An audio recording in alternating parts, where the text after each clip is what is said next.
എന്റെ first Japanese food experience ഇങ്ങനെയാവുമെന്ന് ഞാൻ ഒരിക്കലും കരുതിയില്ല. എന്നെപ്പോലെ ഇതുവരേക്കും ജാപ്പനീസ്, കൊറിയൻ, തായ് ഫുഡ്സ് ഒക്കെ ട്രൈ ചെയ്യാത്തവരാണ് നിങ്ങളെങ്കിൽ നിങ്ങൾക്ക് പറ്റിയ ഒരു പ്ലേസ് ഞാൻ കാണിച്ചു തരാം. നമ്മുടെ കൊച്ചി തന്നെ one of the best and finest Spanish and cuisines serve ചെയ്യുന്ന ഒരു റെസ്റ്റോറന്റ് ആണ് പനമ്പള്ളിയിലുള്ള ഈ Little Soy restaurant. First time try ചെയ്യുന്നതുകൊണ്ടും ഈ വക ഫുഡിനെ പറ്റി വലിയ ഐഡിയ ഇല്ലാത്തതുകൊണ്ട് റെസ്റ്റോറന്റ് മാനേജറെ വിളിച്ച് സംഭവം ഉള്ളതുപോലെ അങ്ങ് പറഞ്ഞു. സത്യം പറയല്ലോ, പുള്ളിയാണ് വേറെ ലെവൽ. ഫുഡിന്റെ A to Z ഡീറ്റെയിൽസ് ഒരു മടിയും കൂടാതെ പറഞ്ഞു മനസ്സിലാക്കി നമ്മുടെ ടേസ്റ്റ് അനുസരിച്ച് മെനു തന്നെ സെറ്റാക്കി തന്നു. The Thai soup actually. Then the bao. Bao like a tacos. So we are using the homemade bun and then the sushi. Ebi is a prawns.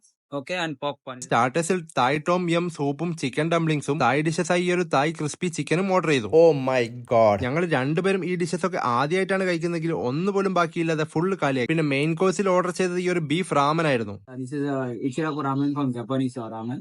ഉള്ളത് പറയാലോ, സംഭവം വേറെ ലെവൽ തന്നെയായിരുന്നു. സോ ഗൈസ്, ഇനി നിങ്ങൾ കൊച്ചിയിൽ ഒരു പാൻ ഏഷ്യൻസ് ഡൈനിങ് എക്സ്പീരിയൻസ് ചെയ്യാൻ പ്ലാൻ ഉണ്ടെങ്കിൽ എന്തായാലും ഈ ഒരു വീഡിയോ സേവ് ചെയ്ത് വെച്ചോ. പിന്നെ ഫ്രണ്ട്സിനും കൂടി ഒന്ന് ഷെയർ ചെയ്തേക്ക്. അപ്പൊ നമ്മുടെ എക്സാക്ട് ലൊക്കേഷൻ വരുന്നത് പനമ്പള്ളിയിലുള്ള ലിറ്റിൽ സോയ് റെസ്റ്റോറന്റ് ആണ്. So that's it for today. Okay, by.